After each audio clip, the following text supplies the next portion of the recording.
Donc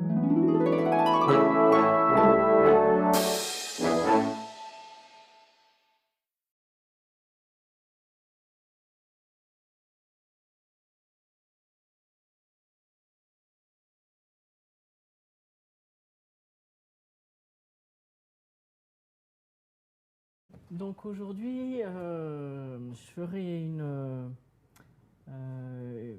une introduction assez générale, mais il y aura quand même quelques petits points de précision.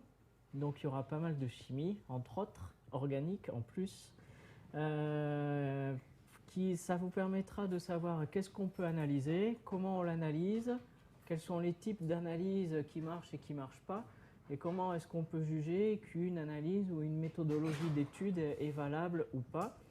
Et puis vers la fin, donc, je dresserai un bilan de ce que l'on est capable de faire à l'heure actuelle, qu'est-ce qu'on est capable d'identifier.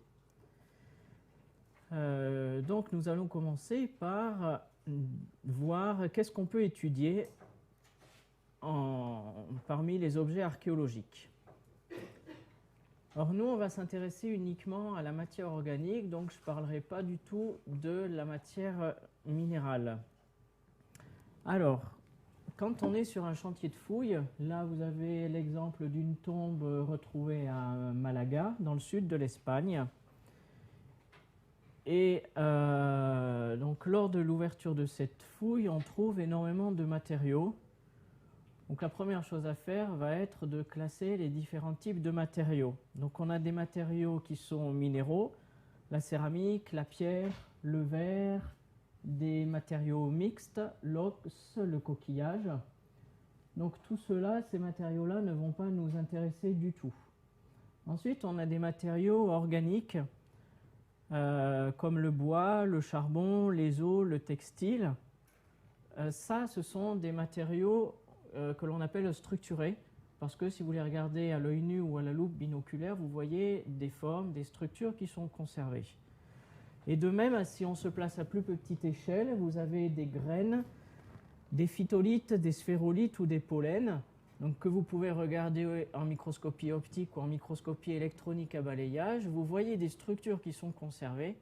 Donc tous ces types de matériaux ne vont pas du tout nous intéresser, parce que quand on les retrouve, on fait appel à des botanistes, toutes les sciences naturelles, et ils ont des moyens d'études qui sont beaucoup plus adaptés et qui sont plus rapides, qui coûtent moins cher et qui aboutissent à des identifications beaucoup plus précises que nous en chimie organique.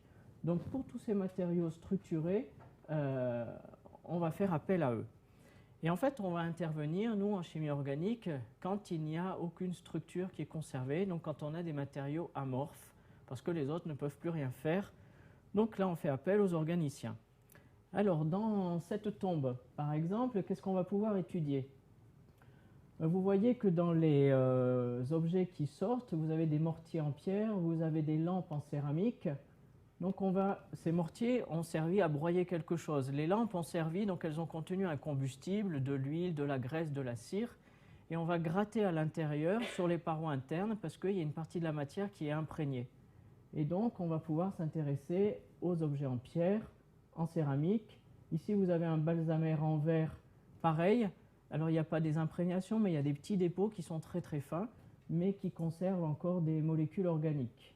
Et puis vous avez un coquillage ici. Les coquillages, quand ils ont servi de lampe ou à contenir par exemple des crèmes cosmétiques, pareil, la nacre, on croyait qu'elle était imperméable, mais non, la nacre, elle s'imprègne du contenu.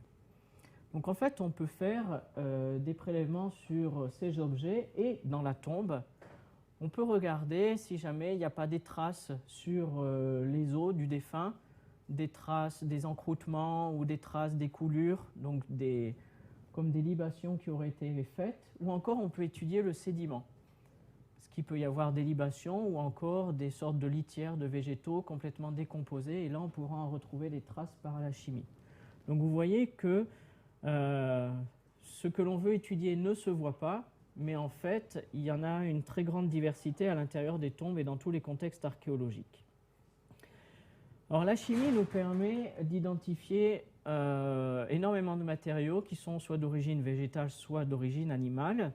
Et on peut les classer en matériaux bruts, donc ceux qui sont par exemple directement extraits ou recueillis sur les arbres, comme les gommes, les résines, ou dans le domaine animal, la viande, le lait, le sang, les produits de la ruche, vous avez le miel, la propolis par exemple, qui sont directement recueillis dans les ruches. Ces matériaux peuvent subir un certain nombre d'actions de l'homme, des extractions, des purifications, c'est le cas des huiles, des colorants naturels, de la cire d'abeille. Ils peuvent être vraiment transformés par l'homme, par exemple par des chauffages assez forts. Donc à partir des résines ou à partir du bois, on peut obtenir des goudrons, des braies, à partir des céréales, soit des boissons fermentées, soit des pains et des galettes. Pour ce qui est du règne animal, on a les colorants. Donc colorant animal extrait, c'est le murex, par exemple, la pourpre. Vous avez les fromages à partir du lait, les cols protéiques à partir de la peau ou des os. Et puis des matériaux ce sont les plus vieux, les matériaux organiques les plus vieux qu'on connaisse, qui ont été dégradés naturellement sur des milliers, voire des millions d'années. Donc ce sont l'ambre et le bitume.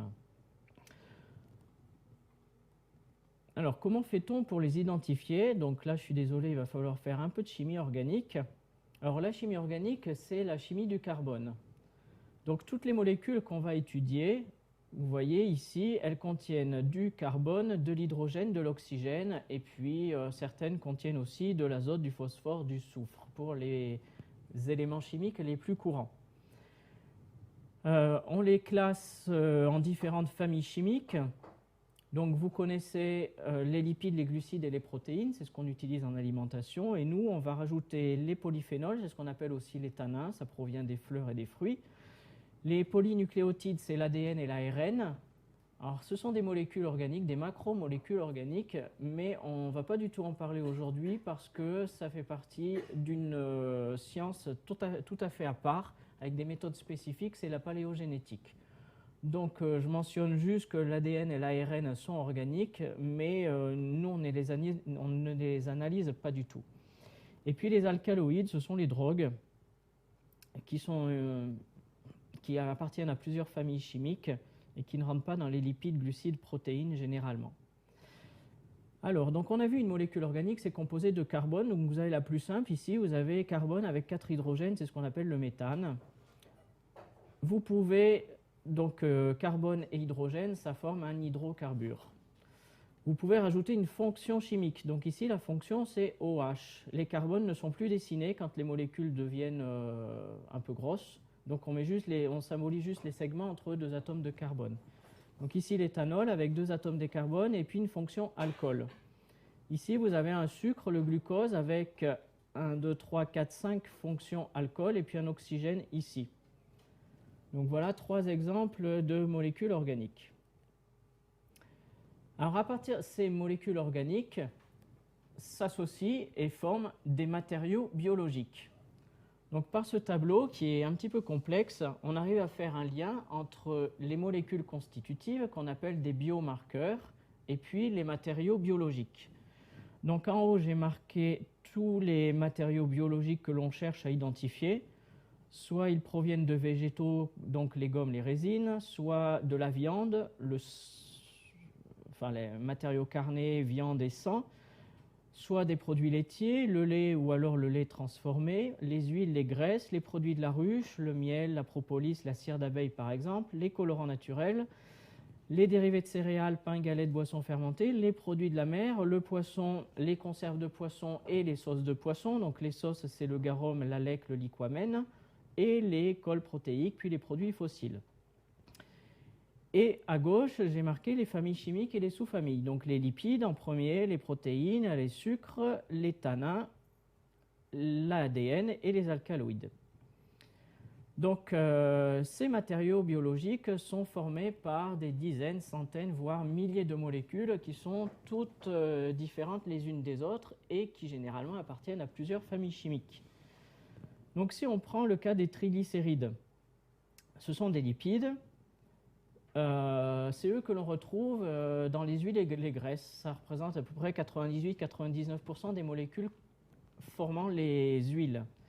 Alors un triglycéride, donc là je vous donne quelques exemples de formules chimiques pour vous montrer qu'en fait à chaque structure, on va adapter une méthode de prélèvement, de préparation d'échantillons et surtout d'analyse. Et les résultats vont être plus ou moins pertinents. Donc triglycérides, tri parce qu'il y a 3 acides gras et ces grandes chaînes carbonées ici que vous avez en zigzag, et glycérides parce qu'elles sont greffées sur, au centre, une molécule de glycérol qui est symbolisée en rouge. Donc ça, on va les retrouver dans les huiles, les graisses, les produits laitiers et les poissons. Deuxième sous-famille des lipides, ce sont les sérides. Alors les sérides, vous avez toujours un acide gras ici en rouge et vous n'avez plus un glycérol. Cette fois-ci, vous avez un alcool à 22, 24, 26, 28 atomes de carbone. Donc ça forme les sérides et les sérides, ils constituent les cires. Donc on va le retrouver dans la cire d'abeille et dans les extraits de végétaux, parce que sur les végétaux, sur les feuilles, les brindilles, on a des couches de cire végétale qui protègent l'arbre, la plante des agressions extérieures. Les stérols, donc eux, ce sont des marqueurs du règne animal et du règne végétal. Donc vous connaissez tous celui alors là vous voyez que les structures elles commencent à se compliquer un peu plus, on n'a plus des chaînes linéaires, on a des cycles. Donc cette molécule là vous la connaissez tous, à 27 atomes de carbone, c'est le cholestérol. Et ce cholestérol c'est un marqueur d'espèce animale. Donc si on trouve du cholestérol, on sait qu'on a de l'animal. Par contre, si on a des stérols à 29 atomes de carbone comme celui-là, 29 atomes de carbone c'est végétal. Il y en a à 28, ils sont entre animal et végétal, ils appartiennent donc soit aux végétaux, soit aux champignons, levures et autres micro-organismes.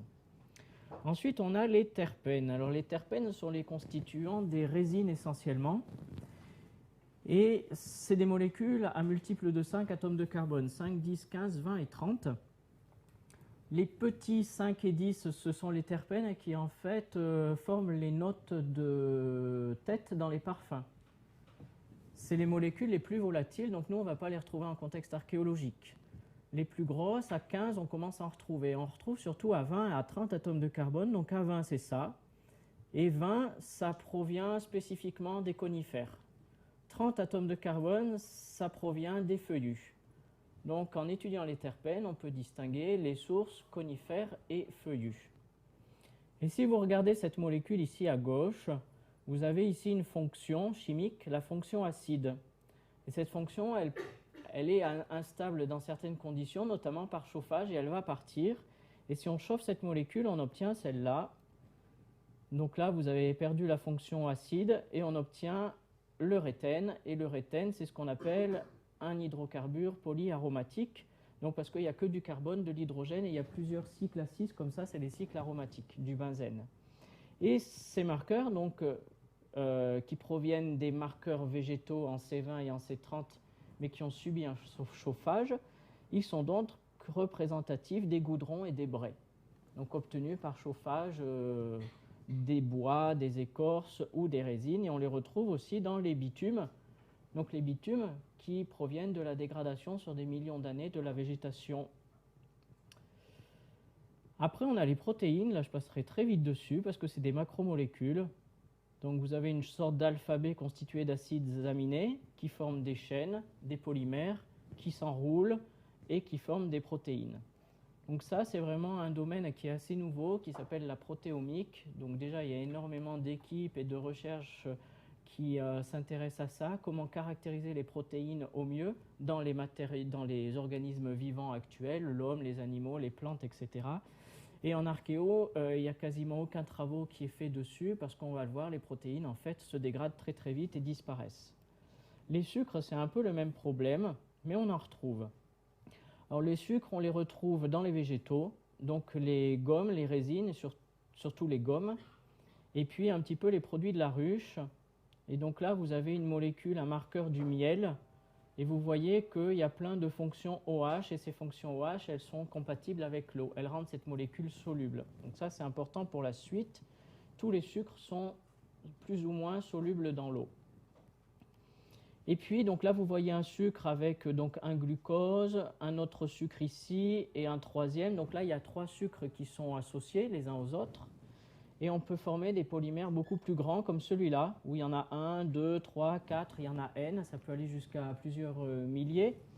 Et il y a deux polymères saccharidiques qui sont importants. Le premier, c'est la cellulose, et le deuxième, c'est l'amidon. Donc ça, c'est des grosses structures qui peuvent, dans certaines conditions, se conserver.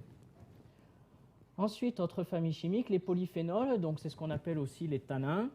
Soit ce sont ici des petits acides dérivés du benzène, soit ce sont ces structures-là qui sont chargées, là l'oxygène est chargé, et ça c'est les plus intéressants parce que c'est ceux qui donnent la couleur aux fruits et aux fleurs.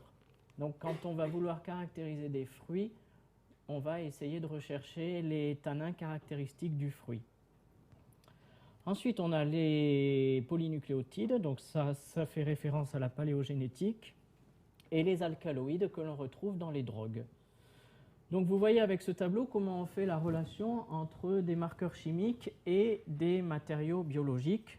C'est complexe, et vous avez vu qu'il y a énormément de familles chimiques et de sous-familles chimiques. Et le problème, quand on doit identifier des molécules vieillies, molécules archéologiques, c'est comment est-ce qu'on s'y prend, par quelle méthode. Alors l'organique ne va pas fonctionner comme le minéral. Par exemple, si on vous a déjà présenté les méthodes d'analyse minérale, notamment d'analyse élémentaire, en fluorescence X, en analyse élémentaire, on cherche à identifier des éléments chimiques. Donc les éléments, il y en a 103, 105 dans la classification périodique, on sait que l'on cherche des éléments. Ici, en organique, on cherche des molécules, mais on ne sait pas lesquelles. Et il n'y en a pas 103, il y en a des millions. Donc, il va falloir développer et utiliser des méthodes qui permettent de voir un spectre large pour voir le maximum de molécules, mais en même temps des méthodes qui soient les plus sensibles, les plus précises possibles pour pouvoir identifier correctement les marqueurs un à un. Donc il y a deux approches, soit on fait un screening très général, soit alors on fait une recherche ciblée des marqueurs. Et c'est pour ça, quand on fait une analyse organique, généralement on ne fait pas une seule analyse, on combine plusieurs approches en même temps. Alors pour compliquer la chose, ces molécules organiques, elles ne sont pas du tout stables au cours du temps et elles évoluent très vite. Donc quand vous faites des achats alimentaires, la première chose que vous faites, c'est de les mettre au frigo ou au congélateur pour éviter qu'ils se dégradent. Là, en archéologie, ça fait 2000 ans qu'ils se dégradent. Donc, on a un produit qui ne ressemble pas du tout au produit actuel, à son homologue actuel. Alors, on peut dessiner certaines lignes, certaines évolutions. Là, par exemple, sur ce diagramme, vous avez ici en abscisse le temps d'enfouissement et en ordonnée la quantité de molécules qui sont conservées dans un échantillon modèle, on va dire. Donc si on part par exemple d'un échantillon qui est constitué à 100% de sucre, on voit que très rapidement, il n'y a plus de sucre dans l'échantillon parce que ces molécules, elles sont solubles dans l'eau. Quand vous avez un tesson qui est dans le sédiment, il pleut toujours, il y a des eaux d'infiltration, les sucres vont être dissous par ces eaux et vont être emportés, l'échantillon va être complètement lessivé. Donc les sucres, on ne va quasiment jamais les retrouver, sauf dans des contextes arides, exceptionnels, donc comme l'Arabie Saoudite par exemple. Ce qui ne se conserve pas non plus, ce sont les polyphénols, parce que certains sont solubles et la majeure partie sont oxydables, donc ils vont être dégradés par oxydation. Les protéines, c'est un petit peu pareil, à la fois solubles et à la fois oxydables. Et puis les molécules en bleu ici, ce sont les molécules hydrophobes, donc qui ne vont pas du tout être solubles dans l'eau. Et c'est le cas des terpènes, donc tous les dérivés des résines et des arbres feuillus, et surtout des hydrocarbures. Et en effet, le bitume, tous les matériaux tirés du pétrole, ça fait des millions d'années qu'ils sont conservés, qu'ils évoluent dans le sol. Donc ceux-ci, on va très bien ils seront très bien conservés en contexte archéologique. Donc vous voyez qu'il y a une dégradation, une conservation qui sont différentes suivant chaque famille chimique. Et puis, ah oui, ce que j'avais noté ici aussi, c'est que les sucres notamment et les protéines, ça sert aussi de nutriments à tous les micro-organismes du sol. Donc vous avez énormément de bactéries, de champignons, de levures, tout ce que vous voulez dans le sédiment.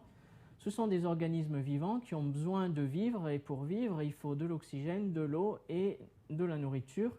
Et ils utilisent les sucres et les protéines pour se nourrir. Donc ils utilisent exactement ce que nous, on essaie de chercher. Donc vous voyez que cette dégradation dépend énormément de paramètres qui ne sont pas modélisables. Alors les paramètres, ce sont des facteurs intrinsèques.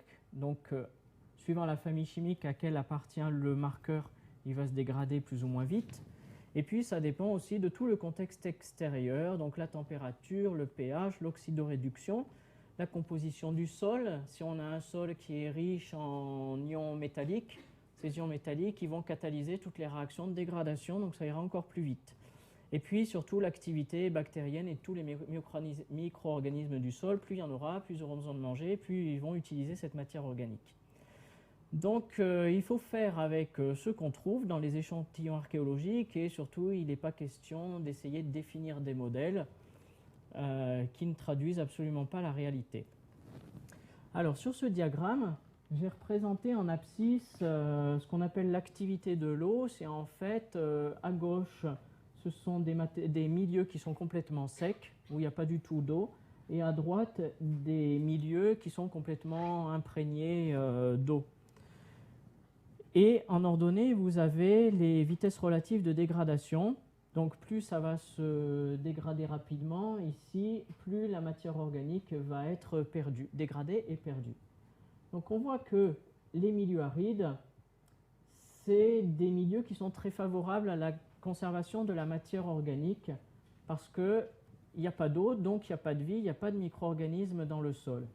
Les seuls mécanismes qui vont avoir lieu sont des mécanismes d'oxydation, c'est juste de la chimie, mais qui sont quand même assez faibles.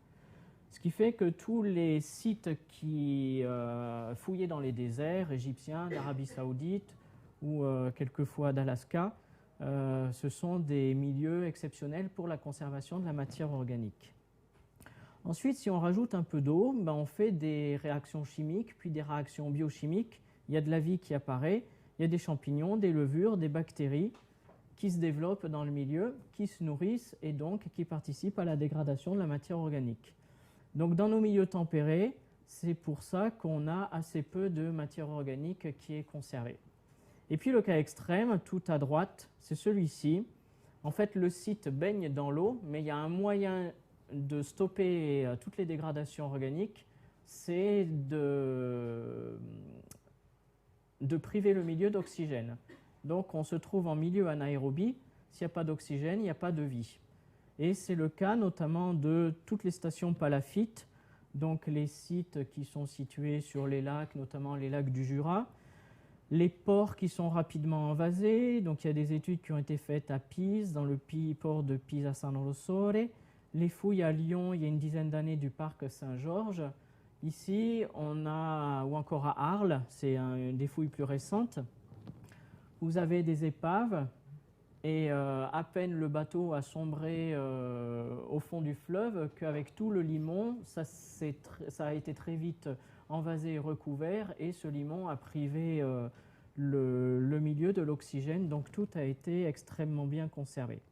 Donc vous voyez ici des conservations différentielles suivant les milieux. Alors comment on va étudier les marqueurs organiques qui sont conservés?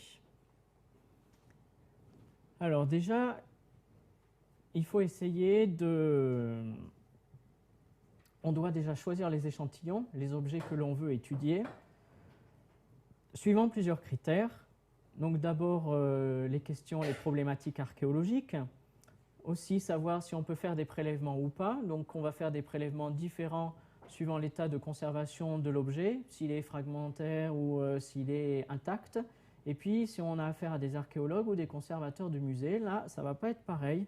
Dans un musée, on peut faire des prélèvements, mais c'est très délicat. Il ne faut pas casser l'objet, il ne faut pas faire des rayures. Ensuite, quand on a des objets composites, pareil, on ne va pas faire enfin un prélèvement fait à un endroit dans un objet ne va pas nous donner des renseignements sur la totalité de l'objet. Donc il va falloir adapter le nombre de prélèvements au nombre de questions posées. Ensuite, si on peut, donc on doit documenter toute l'histoire de l'objet, comment il a été fabriqué, comment il a été utilisé. Si c'est une utilisation de la vie quotidienne, comme la céramique culinaire, si c'est des objets cultuels, des dépôts votifs. Ensuite, comment l'objet a été abandonné, si c'est dans une tombe ou dans un habitat suite à un incendie. Est-ce qu'il y a eu des pollutions environnementales depuis la déposition? Donc ces pollutions environnementales, c'est des pollutions organiques. Vous avez par exemple toute la dégradation, la végétation au-dessus du site qui se décompose, qui forme l'humus et qui pénètre plus ou moins dans le sédiment et qui va polluer les objets. Ou si vous avez des champs cultivés au-dessus, avec l'agriculture moderne, vous avez des engrais, des pesticides, tout ça percole et en analyse, on retrouve tous les engrais qu'ont utilisé les paysans. Ensuite, post-fouille, vous avez les conditions de stockage. Si l'objet a été stocké à la lumière, à quelle température, dans un milieu humide, avec des araignées, avec plein de poussière, s'il y a eu des développements de mousse, de micro-organismes, dans les réserves de musées, souvent, enfin maintenant ça se fait plus tellement, c'est un peu plus propre, mais à un moment, régulièrement, on passait et on pulvérisait des insecticides. À l'analyse, on retrouve des traces de DDT, de DDE et tout ce qu'on veut. Comment l'objet a été manipulé, s'il a été manipulé à main libre, avec des gants, et surtout s'il a été restauré, comment il a été nettoyé, s'il a été consolidé, ça c'est la pire des choses, s'il a été comblé. Donc pareil, on va faire le prélèvement sur la partie ancienne et pas sur une restauration. Le problème, c'est que parfois, ça ne se voit pas toujours, ça a été bien fait. Et puis, si l'objet, après, a été exposé dans les musées. On doit aussi s'adapter à la matière. Donc la matière organique, vous avez vu que c'est très complexe, mais généralement, on a affaire à des micro-résidus qui sont souvent plus petits que le milligramme. On travaille souvent sur quelques dizaines de microgrammes, donc sur de l'invisible. On ne voit jamais rien à l'œil nu. Et puis cette matière organique, donc vous avez vu, elle a pu être dégradée soit naturellement, soit par action de l'homme. D'où des méthodologies d'études qui sont assez complexes, mais qui doivent être quand même précises. Alors il y a deux approches qui sont possibles. Une approche que l'on appelle fonctionnelle et une approche structurale. Alors fonctionnelle, c'est en rapport avec les fonctions chimiques. Donc ici, on reprend nos trois molécules du départ, le méthane, l'éthanol et le glucose. Si on fait de l'analyse fonctionnelle sur cette molécule, on ne voit que les fonctions chimiques, c'est-à-dire les fonctions, c'est les liaisons entre les atomes. Donc ici, les liaisons, c'est carbone-hydrogène. Si on sait qu'on a des liaisons carbone-hydrogène, on sait juste qu'on aura un alcane. Mais on ne sait pas quel alcane et on ne pourra pas dire que c'est du méthane. Pour cette molécule-là, on a des liaisons carbone-hydrogène, carbone-carbone, et surtout, ici, avec l'oxygène, une fonction OH, fonction alcool. Donc l'analyse nous dira que c'est un alcool, mais on ne sait pas lequel. Pour le glucose, l'analyse nous dira aussi que c'est un alcool. Mais, bon, il y a des petits signes qui permettent de différencier les deux, mais on voit surtout qu'il y a une fonction alcool qui est conservée, on ne pourra pas différencier les deux molécules. Donc, ce type d'approche, l'analyse fonctionnelle, est assez limité. Alors, depuis plusieurs dizaines d'années, ce qui est développé, c'est l'analyse structurale, donc qui permet d'avoir des renseignements sur la structure de la molécule. Et par exemple, c'est quoi la structure? Mais en fait, on aura accès au squelette de la molécule plus sa masse. Et si on connaît la masse de la molécule, on peut en déduire que c'est du méthane. Ici, la structure, on saura quels atomes sont reliés entre eux, on saura qu'il y a une fonction alcool et donc on saura que c'est de l'éthanol. Et ici, on saura que c'est du glucose. Donc vous voyez la différence de la qualité des renseignements qu'on peut obtenir entre les deux types d'analyse. Donc l'analyse fonctionnelle, on sait juste qu'il y a un alcool. L'analyse structurale, on sait que cet alcool, c'est de l'éthanol ou c'est du glucose. Donc c'est extrêmement plus précis. Alors, je ferai un inventaire de tout ce qu'on trouve dans la littérature Et alors il n'y a pas que des analyses, il y a aussi des tests qu'on ne peut pas tellement appeler analyses, qui sont pratiqués sur les échantillons archéologiques. Donc les premiers, ce qu'on appelle les spot tests, ou les tests colorimétriques. Alors c'est basé sur des réactions chimiques. Et là, donc au lycée, vous avez peut-être fait ça. Ce qu'on appelle le test à la liqueur de Fehling. Dans un tube à essai, vous mettez un échantillon et puis de la liqueur de Fehling qui est bleue. Vous chauffez. Si ça ne réagit pas, ça reste bleu. Si ça réagit, ça devient rouge. Et ça réagit, ça veut dire qu'il y a une réaction chimique qui s'est faite entre le réactif et l'échantillon. Et ce test à la liqueur de Fehling nous dit qu'on a dans le tube à essai un sucre réducteur. Donc ça, c'est le principe des tests. Ils peuvent se faire sur des feuilles de papier ou alors sur des petites solutions aqueuses ou solutions dans des solvants. Donc ça, c'est des tests en phase humide. Et par exemple, pour la liqueur de Fehling, on sait qu'on a un sucre, mais on ne sait pas quel sucre. Et ces tests, malheureusement, ils sont très largement utilisés. Or, parfois, à titre, dans des bonnes conditions, notamment les tests pour doser les phosphates ou les acides gras. Donc ça, c'est utilisé, ils font du mapping sur des chantiers archéologiques, par exemple la fouille d'une installation de production, soit pour l'huile, soit pour le vin. On fait tout un quadrillage, on prend des échantillons tous les 50 cm et ensuite on mesure le taux de phosphate, d'acide gras qu'il y a à chaque point. On fait une cartographie et on voit ainsi le sol, le sédiment, où est-ce qu'il est le plus riche en phosphate, où est-ce qu'il est le plus riche en acide gras. Donc ça, c'est des méthodes qui sont bien utilisées, notamment par Alessandra Pecci. Il y a toute une biographie qui est faite dessus sur l'utilisation pour l'étude des installations de production.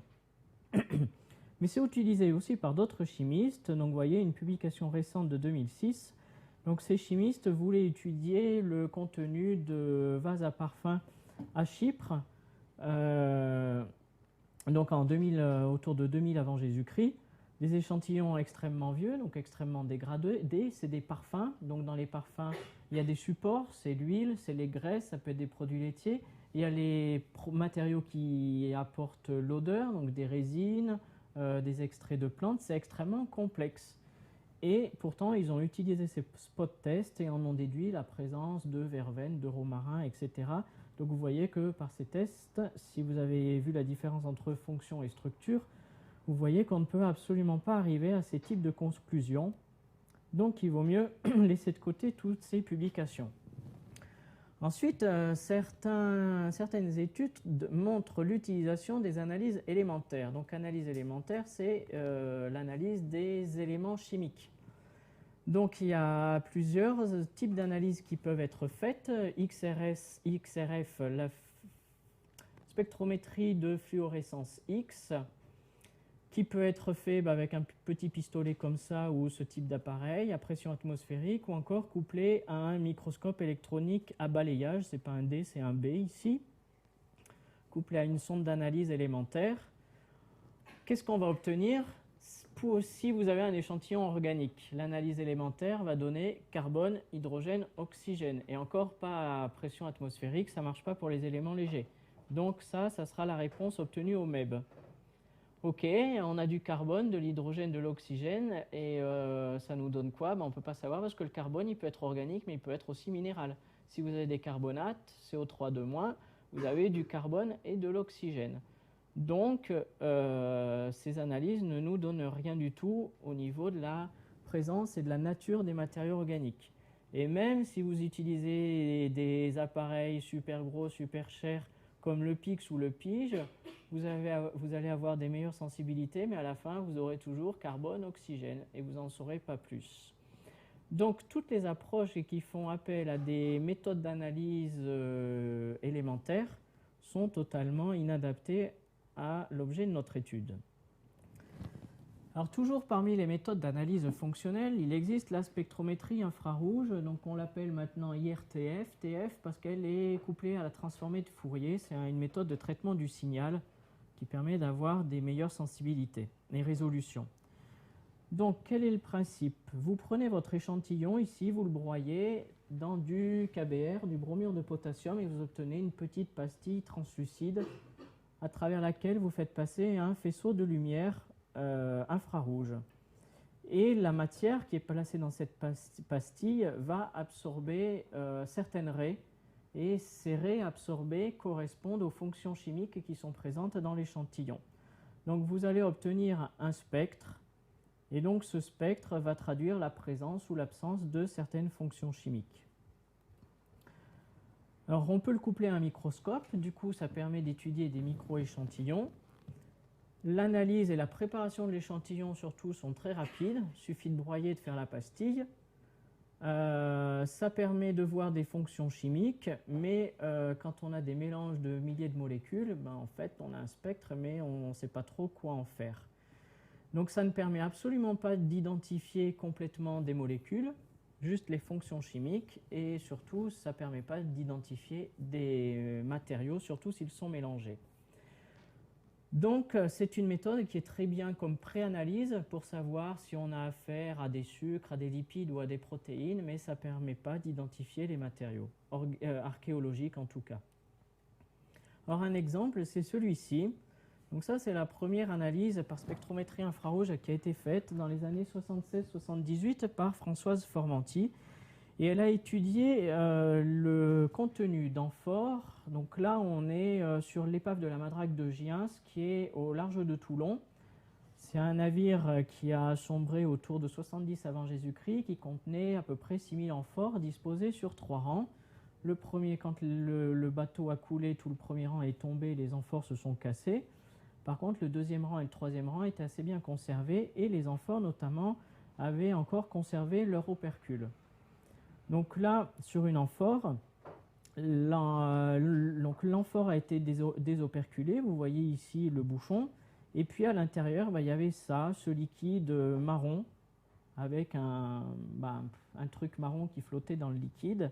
Donc personne ne savait ce que c'était. Et Françoise Formanti en a recueilli un petit peu, a préparé l'échantillon pour faire le spectre infrarouge, et voilà le spectre qu'elle a obtenu. Donc ça, c'est un spectre que j'ai comparé avec un échantillon de vin rouge, un Bordeaux de 1995. Et là, on sait qu'ici, on a des fonctions OH, c'est celles qui sont notées en bleu sur la molécule, et ici, on a des fonctions CO. Donc on peut dire que dans l'échantillon, il y avait des fonctions CO et des fonctions OH, mais il y a des milliers de molécules qui contiennent ces fonctions-là. Alors ce qu'a écrit en conclusion Françoise Formanti dans son article est que le spectre qu'elle obtenait était compatible avec la présence d'acide tartrique. Donc l'acide tartrique, c'est cette molécule-là. Ici, vous avez une fonction acide, un alcool, deux alcools et encore une fonction acide. C'est exactement ce qu'elle voit sur le spectre. Et donc elle dit le spectre est compatible avec la présence d'acide tartrique. Comme l'acide tartrique, c'est le marqueur caractéristique et spécifique du raisin, c'est compatible avec le vin. Et en conclusion, elle a dit ce pourrait être du vin, mais elle n'a jamais écrit c'est du vin. Donc elle savait tout à fait à cette époque-là quelles étaient les limites de la méthode. Par contre, il y a d'autres auteurs qui ne se gênent pas et qui font des surinterprétations. Donc ici, on en parlait à midi, toujours le fameux l'américain McGovern, qui publie énormément depuis 1993 par là, s'est intéressé au contenu de ces céramiques chinoises. Il a obtenu ces spectres-là qui ont été publiés. Donc là, vous voyez toujours les fonctions OH, les fonctions CO. C'est vraiment une petite raie ici. Et vous allez comparer avec la rigueur de Françoise Formanti. Il en déduit que c'est une boisson extrêmement fermentée. Alors fermentée, pourquoi extrêmement, on sait encore moins. Faite à partir de raisins sauvages. Pourquoi sauvages? D'aubépine, de riz et de miel. Donc ça fait beaucoup, mais comme c'est un échantillon de 7000-6600 avant Jésus-Christ, ça passe facilement dans un article. Donc là, vous voyez qu'en fait, on est dans un cas de totale surinterprétation et que malheureusement, dans cet article, il n'y a pas grand-chose à en retenir à part la présence de fonctions alcool. Donc, cette spectrométrie infrarouge, donc méthode d'analyse fonctionnelle, elle va fournir des informations sur la présence ou non de fonctions chimiques, donc de familles chimiques, des sucres, des lipides, des protéines. mais on ne va pas pouvoir discriminer des matériaux et encore moins les identifier complètement. Donc attention surtout, généralement toutes les études sont très largement surinterprétées et quand on a ce type d'article, il faut vraiment rester très prudent, voire laisser les résultats d'analyse de côté. Alors la deuxième approche, c'est les méthodes d'analyse fonctionnelle et elles utilisent deux techniques. Donc la chromatographie, soit en phase gazeuse, soit en phase liquide. En phase gazeuse, en anglais, ça s'appelle GC, Gas Chromatography, et la spectrométrie de masse, donc en anglais MS. Alors, on travaille un petit peu différemment. Ici, on ne va pas travailler sur des échantillons bruts, mais il va toujours falloir mettre l'échantillon en solution. Solution soit aqueuse, soit solution dans des solvants organiques. Donc on peut travailler, on verra, sur des agrégats, des extraits obtenus par rinçage. On peut travailler sur différents types d'échantillons. Là, ici, vous voyez un échantillon prélevé. Donc c'est de la poudre qui est grattée au fond d'un objet en céramique et qui est mis dans un vase en verre. Surtout pas de plastique, parce que le plastique, ça pollue. Donc on se place en verre et le tube ici, il est fermé par un opercule de téflon pour ne pas polluer. Hop. Ensuite, on met des solvants. Donc suivant la famille chimique que l'on veut extraire, on va utiliser différents solvants. Ces solvants dissolvent les marqueurs que l'on recherche. On va centrifuger pour éliminer toute la céramique, la partie minérale qui ne nous intéresse pas, et on garde seulement l'extrait organique qui flotte. Et on va l'analyser. Éventuellement, si c'est trop compliqué, comme vous allez voir, s'il y a des centaines de pics, on va séparer les familles chimiques en hydrocarbures, en acides gras, etc. Donc les fractionnements se font sur des petites cartouches, comme ça on fait passer l'échantillon au travers. Et à la fin, on obtient un petit tube ici avec beaucoup de solvants et très très peu de molécules à identifier à l'intérieur. Donc on est souvent très très inférieur au microgramme. Microgramme, c'est ce qu'on avait au début. Là, on est peut-être au centième de microgramme pour faire une analyse. Alors voilà un résultat d'analyse. Donc ça s'appelle un chromatogramme, parce que c'est le résultat de l'analyse par chromatographie. Alors en abscisse, vous avez le temps d'analyse en minutes. Donc en gros, ça fait généralement de 0 à 40-45 minutes. Nous, c'est ce qui nous intéresse, c'est la zone centrale. Et vous voyez 3 pics avec des tout petits pics ici. En fait, chaque pic correspond à une molécule. Un type de molécule, pardon. Et plus le pic est important, plus la concentration de cette molécule dans l'échantillon est importante. Donc la chromatographie, c'est une méthode séparative. Vous voyez ici que vous avez différents pics, donc vous avez séparé les molécules, mais en fait, vous ne savez pas ce que vous avez. Donc si vous avez une étude d'échantillon archéologique faite seulement en chromatographie, vous ne pouvez pas faire de l'identification de matériaux. Donc il faut obligatoirement la coupler à une autre méthode qui est la spectrométrie de masse. Et chaque pic chromatographique est directement injecté dans le spectromètre de masse. Et alors le spectre de masse, c'est ça. En fait, chaque molécule va être excitée par des électrons et ensuite, comme elle est instable, elle va se fragmenter. Et elle se fragmente suivant sa structure. Et ce que l'on obtient, ça, le spectre de masse, c'est une carte d'identité qui est spécifique à chaque molécule. Donc on sait que quand on a ce spectre-là, ça correspond à l'acide palmitique qui est dessiné ici. Donc c'est un acide à 16 atomes de carbone et 0 double liaison, et donc on va le noter 16,0. Et on fait ce travail pour chacun des pics. Là, ici, vous avez le pic suivant. C'est quasiment le même spectre, mais la molécule est un peu plus grosse. Elle pèse 28 en plus et c'est l'acide stéarique, 18,0. Le petit pic ici, vous voyez, il a un spectre qui commence à être un peu différent, notamment dans cette zone-là. C'est un acide insaturé, c'est l'acide oléique, 18,1. Et puis celui-là, le spectre là est différent, la molécule est plus petite, c'est l'acide azélaïque, 9,0-dioïque. C'est en fait un produit de dégradation de celui-là. Donc vous voyez ici un résultat d'analyse, un chromatogramme avec surtout 4 marqueurs. En général, on n'en a jamais 4, on en a plus d'une centaine. Et donc il faut faire ce travail d'identification pour chacun des pics.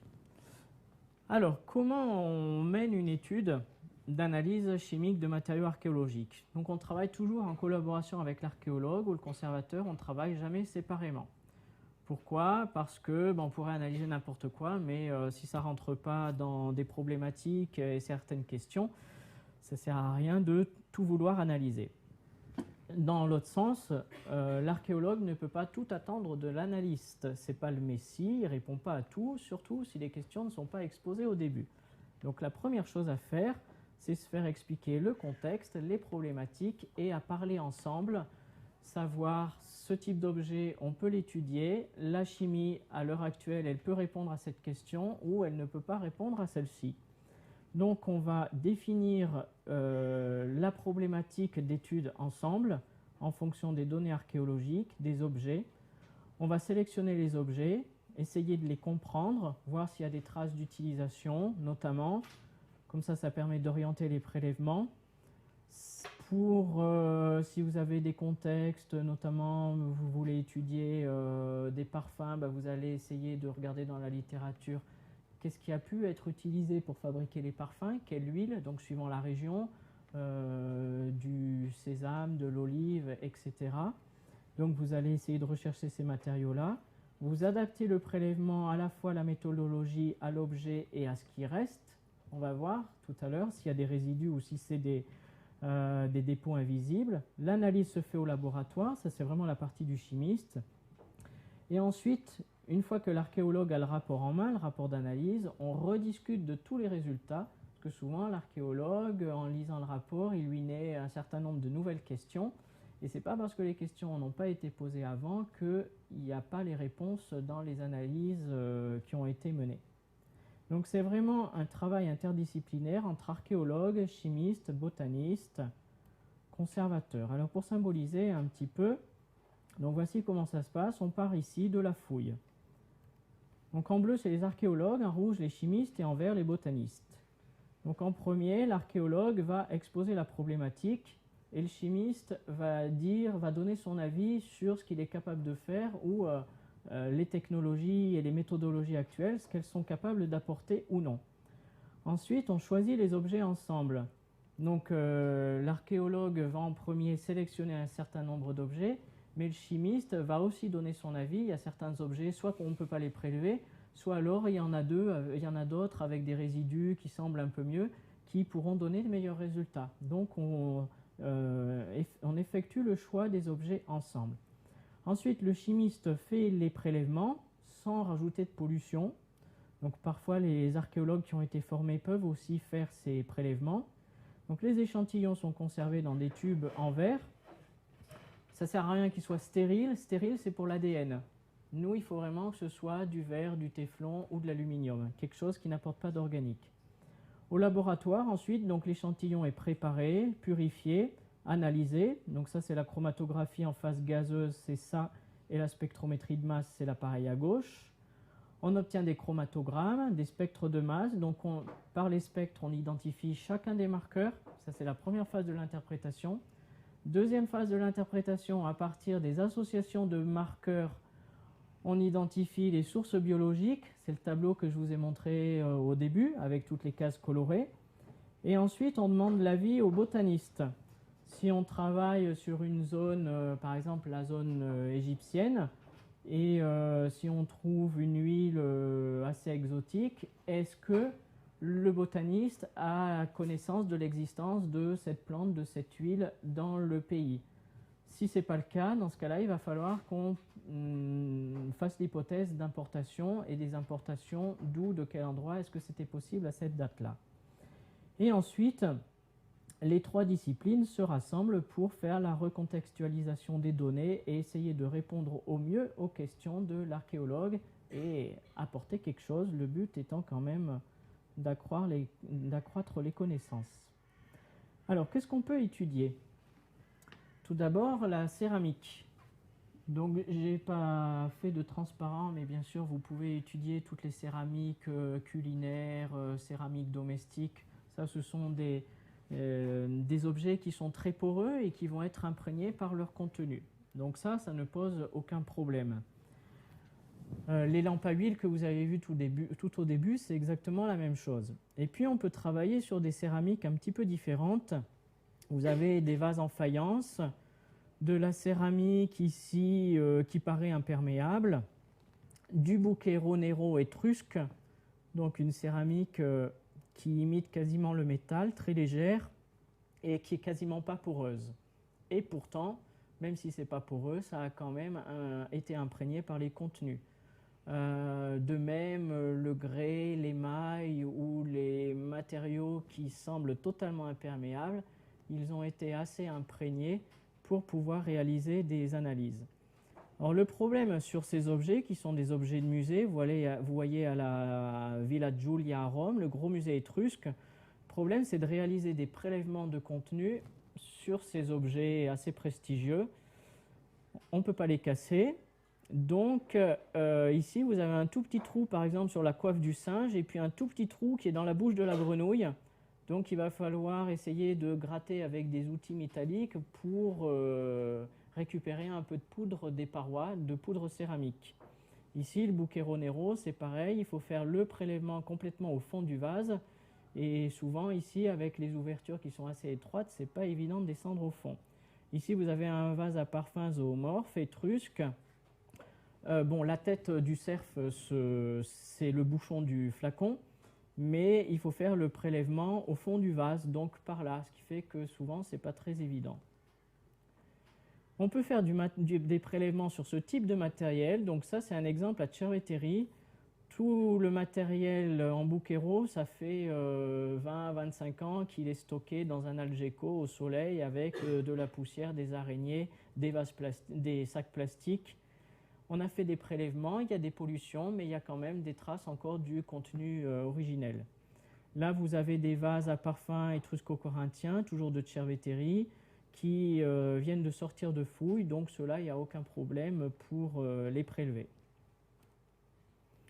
Donc on les prélève, on prend des outils, généralement des outils de dentiste, des scalpels, on gratte à l'intérieur, et ce qu'on arrive à sortir ici, vous voyez, ça tombe directement dans une feuille de papier alu.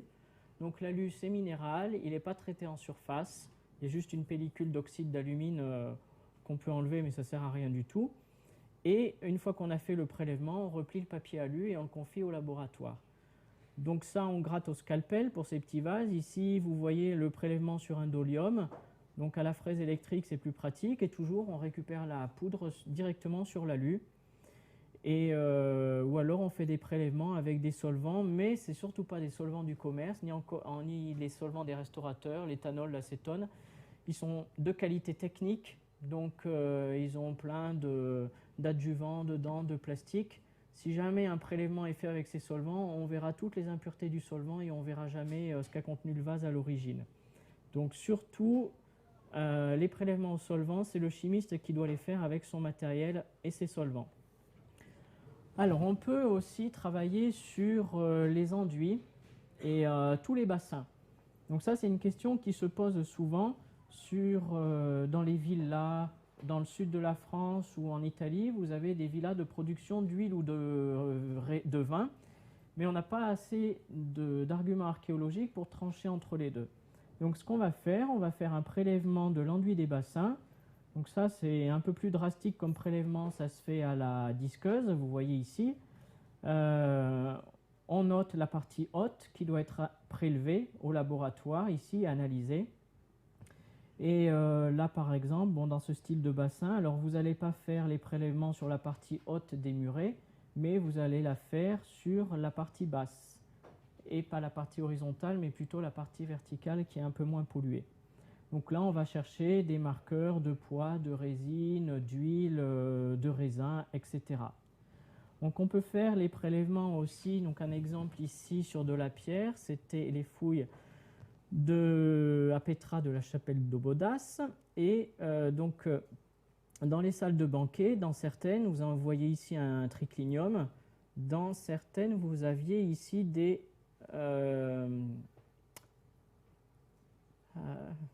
avec la cupule au bout. Vous avez des rigoles qui étaient directement creusées dans la pierre. Donc le but était de savoir s'il n'y avait pas des substances qui avaient été versées ici pendant les banquets et dont on pouvait retrouver la trace des marqueurs constitutifs. Donc là, le prélèvement, vous le voyez ici, il a été fait au marteau et au burin, donc en prélevant un petit peu de matière, et c'est ça qui va être broyé et extrait au laboratoire. Dans une autre tombe, à l'entrée de Pétra, les tombes autour, vous avez des banquettes avec des cupules, pareilles, qui sont creusées dans la pierre. Donc là, les prélèvements ont été faits dans chacune des cupules pour en déterminer les contenus. Et alors sur cette pierre ici, ça n'a pas été fait, mais on l'a fait sur des cipes de tombes et de cénotaphes étrusques. Ça marche.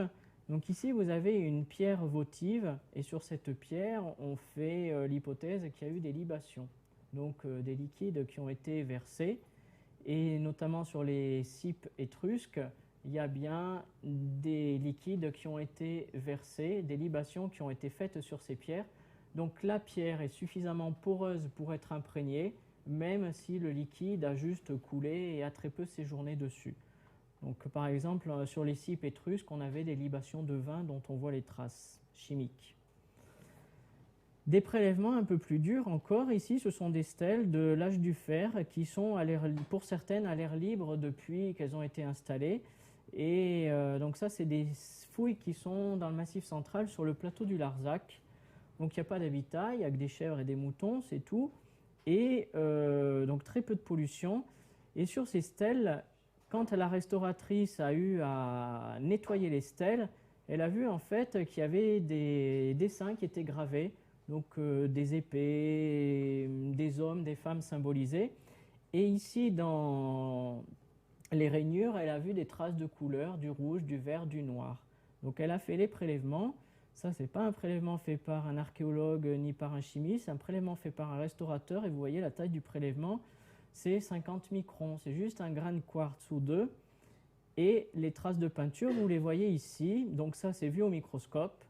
On peut identifier le pigment, c'est de la microscopie Raman. Ça vous permet d'identifier un oxyde de fer ou des oxydes de plomb, par exemple. Et j'avais voulu tester le protocole pour savoir si on n'avait pas des traces de liant, parce que c'est de la peinture ici. Donc vous avez le pigment et vous avez tout ce qui aide à appliquer le pigment et à le faire tenir. Et bien que ça soit depuis plus de 2000 ans à l'air libre, dans des conditions climatiques un peu dures l'été et l'hiver, il y a encore des traces d'huile cicative, donc des huiles de type noisette, œillette, lin, donc des liants à huile qui sont utilisés pour faire la peinture. On peut travailler sur des vases en pierre, donc comme celui-ci en stéatite, qui est une pierre qui est vraiment pas poreuse, mais comme on a ici un vase, il y a des résidus qui se trouvent à l'intérieur, ou encore des autels, des brûle-encens par exemple. Vous avez des traces de combustion. Ces traces de combustion, elles contiennent des molécules à l'intérieur. Donc on peut identifier qu'est-ce qui a été brûlé. On passe au verre. Alors ici, vous avez le matériel d'une tombe assez extraordinaire, une tombe de Vendée, une tombe gallo-romaine dans l'ouest de la France qui a livré tous ces balsamères en verre. Donc beaucoup étaient vides, et puis certains ici, vous voyez, ils ont un contenu marron, c'est de la résine, de la poix. Et bon, forcément ici, on peut en prélever un petit bout, c'est de la matière organique pure, on peut faire l'analyse facilement. Mais ces analyses, on peut aussi les faire sur les vases qui sont vides, parce que il y a des micro-dépôts à l'intérieur, donc ce n'est pas des résidus qu'on peut gratter au scalpel, qui se voient, mais c'est des dépôts sur l'intérieur des parois, et on arrive à identifier ce qu'a contenu le balsamère. Donc un exemple ici, c'est un balsamère qui sortait de fouille, une fouille à Narbonne, une tombe gallo-romaine, et vous voyez comment ça se présente. Donc les balsamères sont généralement très bien conservés, parce qu'avec leur forme, ils ont une certaine résistance au choc et à un peu tout. Donc vous avez un bouchon de sédiment, vous avez quelques petits résidus marrons ici sur les parois internes, et puis au fond, vous n'avez rien du tout. Donc pour faire le prélèvement, c'est assez délicat, il faut faire vraiment étape par étape. Ce qu'on veut, c'est faire le prélèvement au fond du vase. Mais pour ça, il faut dégager tout ce qu'il y a au-dessus, tout le sédiment. Donc il faut prendre son temps, c'est très minutieux, il faut dégager tout le sédiment, le faire sortir et surtout pas le faire tomber au fond du balsamère, sinon on apportera des pollutions et on pollue toute l'analyse. Donc on prélève le sédiment, ensuite en haut, en bas, on rince les parois avec de l'eau et ensuite on va essayer de récupérer tous les petits dépôts ici marrons qui collent encore aux parois et enfin on va faire une extraction directement dans le balsamère avec les solvants purs. Et comme ça on a accès aux résidus. C'est vraiment des traces, ça ne se voit pas du tout, mais c'est ce qui nous intéresse pour l'analyse. Et vous allez voir ici, donc sur ce balsamère, on voit quasiment que le sédiment, on ne voit rien au fond, et le résultat d'analyse, c'est celui-ci. Donc là, vous voyez un chromatogramme avec des beaux pics, très concentrés. On a des acides gras, on a des stérols, et en fait, l'interprétation, c'est que c'était une préparation à base d'huile végétale qui comprenait des végétaux. Ces végétaux ont été préparés par décoction. Donc on peut différencier une infusion, une décoction. Bon, les distillations n'existaient pas encore. Et on a des marqueurs de cendres végétales. Donc on sait que dans cette mixture, il y a des cendres qui ont été rajoutées. Donc les cendres, c'est basique et ça sert de savon. Donc voilà ce qu'on peut en déduire par la chimie. On ne peut pas déduire tous les ingrédients, encore moins les quantités. Ce n'est pas une recette de cuisine à la fin, mais on a des renseignements à la fois sur les matériaux et à la fois sur leur mode de préparation. On peut faire des analyses aussi sur le métal, donc ça c'est tout nouveau. On pensait que ce n'était pas du tout possible, et là, il y a 2 ans, dans le centre de la France, dans le Limousin, sur le site d'Argenton, Argentomagus, il y a tout un ensemble de vaisselle métallique qui a été découvert, vaisselle en bronze. Et donc les archéologues m'ont appelé au moment de la fouille, avant que les restaurateurs y aient touché. Donc ça, c'était vraiment la condition sine qua non. Et donc j'ai fait les prélèvements en grattant légèrement avec le scalpel les parois internes, en me disant, on ne sait jamais, il y a peut-être quelque chose qui a été conservé. Donc les objets n'avaient pas été lavés et n'avaient surtout pas été polis et restaurés par le restaurateur, parce que font les restaurateurs? Ils mettent des résines synthétiques, des résines modernes qui permettent de stabiliser le métal, et ces résines sont organiques. Et une fois qu'ils les ont mises, c'est foutu, on ne peut plus du tout retrouver les traces très minimes des contenus originels. Et donc là, le résultat des analyses était que tous les vases avaient contenu du vin rouge, quasiment. Donc on peut aussi étudier le sédiment, j'en ai parlé tout au début à propos de la tombe, donc soit sur des contextes artisanaux pour savoir si une installation par exemple a servi à produire de l'huile ou du vin. On peut étudier les bassins, mais aussi on peut étudier les sols d'utilisation. On peut appliquer les analyses aussi pour les contextes agricoles. Donc en étudiant du sédiment, on peut faire des prélèvements pour de la géochimie, c'est des analyses de micromorphologie. On peut ainsi identifier des coprolites et dire que c'est un espace de stabulation. Par l'analyse chimique, on aura aussi des marqueurs d'excréments, donc on confirme que c'est des stabulations. Et là j'ai un exemple au néolithique notamment. La composition des marqueurs d'excréments m'a permis de dire que c'était bien du mouton. Donc on avait bien affaire à une bergerie. On distingue l'homme des animaux et les différents animaux entre eux. Donc les latrines, c'est pour les humains. Des fosses, ça peut être des fosses à purin notamment. Ça marche très bien. En contexte funéraire, donc comme je vous ai dit tout au début, on peut étudier le sédiment qui est sous le corps pour savoir s'il y a eu des litières végétales, par exemple, des choses comme ça. Alors là, par exemple, sur une tombe néolithique dans le centre de la France, à côté de Clermont-Ferrand, l'étude m'avait été demandée pour... Le sédiment était un peu rouge, donc l'archéologue m'a dit, est-ce qu'on ne peut pas faire des analyses minérales pour savoir s'il n'y a pas eu du pigment, quel est ce pigment, un oxyde de fer. Ça n'a quasiment rien donné parce que c'était exactement la même composition que le terrain qui était pas rouge, qui était noir. Par contre, j'ai voulu faire l'analyse organique et là, il y avait plein de marqueurs de plantes, des petites plantes des champs, les plantes herbacées. La palino n'a rien donné, la carpologie n'a rien donné. Donc, vu les quantités de marqueurs de plantes qu'il y avait présents, on peut penser que le défunt avait été enterrés sur une litière de petites plantes qui n'étaient pas en fleurs, sinon on aurait eu les pollens. Et puis on peut rechercher aussi les libations dans les tombes qui sont faites dans les vases ou sur les vases. C'est des protocoles qui sont en train de fonctionner. Et puis là où on pense à faire des analyses, c'est quand on voit vraiment les choses, notamment des résidus organiques qui sont bien conservés en masse. Bon, ça, c'est des cas assez exceptionnels. Généralement, ça ne se passe jamais comme ça. Ici, vous avez une Eunocoé en Sardaigne du 6e, 5e siècle avant. Et vous voyez ici, le contenu, il est complètement pris en masse. Et c'est le négatif, en fait, de la forme de l'Eunocoé. Donc ça, c'est une conservation exceptionnelle. Ici, vous avez, c'est une tombe à Chiusi, au nord de Rome, une tombe étrusque qui avait été inviolée. Dans cette tombe, il y avait un coffre en pierre. À l'intérieur du coffre en pierre, un coffre en bois que vous voyez là. Et à l'intérieur du coffre en bois, tous les ustensiles de toilette, dont ce petit alabastre en albâtre. Et ici, vous voyez une photo prise du haut du contenu du vase. Donc, il était rempli à plus de moitié d'une sorte de pâte jaune. Et donc, c'est ce qui restait du parfum. Et puis parfois, vous pouvez avoir des blocs, des agrégats. Donc ici, c'est dans une tombe carthaginoise à côté de Tunis. Et cette résine, donc elle a été récoltée au début du 19e siècle par un... Non, 20e siècle, pardon, par un chimiste. Ça, maintenant, ça se trouve au musée de Grasse. Et si on le met dans un tube, ça sent la résine et ça sent la résine de cyste. Et par l'analyse, on confirme bien que c'est bien du cyste. C'est du cyste ladanifère. Donc là, vous avez un bloc de résine qui est bien conservé.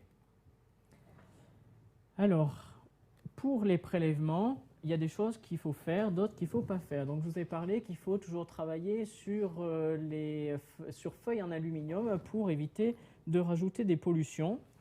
Et quand on a affaire au contenu de vases en parfum, je vous ai dit tout à l'heure, il y avait des petits résidus marrons sur les parois. Donc, ce qu'il faut faire, c'est les prélever au scalpel, les mettre dans un petit tube en verre. Bon, ça se fait plus, mais il ne faut pas les mettre dans des tubes en plastique de diapo. Ça, c'était à la mode, tout le monde en avait. Maintenant, il n'y en a plus. Mais donc, le mieux, c'est de mettre en alu et surtout pas, comme ça a été fait ici, en sachet plastique. Parce que vous avez le résidu qui est là, qui va être conservé dans le sachet plastique et qui va frotter tout le temps et qui va se charger en plastique. Donc, il faut travailler comme là. Bon, ça ne se voit pas, mais ce qui brille, c'est de l'alu qui est dessous. Et alors un tel prélèvement, voilà ce que ça donne. Donc tout à l'heure, vous avez vu un beau chromatogramme avec des pics bien séparés. Voilà le chromatogramme que ça donne quand c'est conservé dans du plastique. Ça, c'est un plastique turc ou irakien, je ne sais plus. Les plastiques noirs, donc vous voyez que ça relargue énormément et qu'à la fin, on ne voit plus rien. Donc ça, c'est un échantillon qui est quasiment inexploitable. On peut éventuellement le purifier. Parfois, ça marche, comme là. Parfois, ça ne marche pas.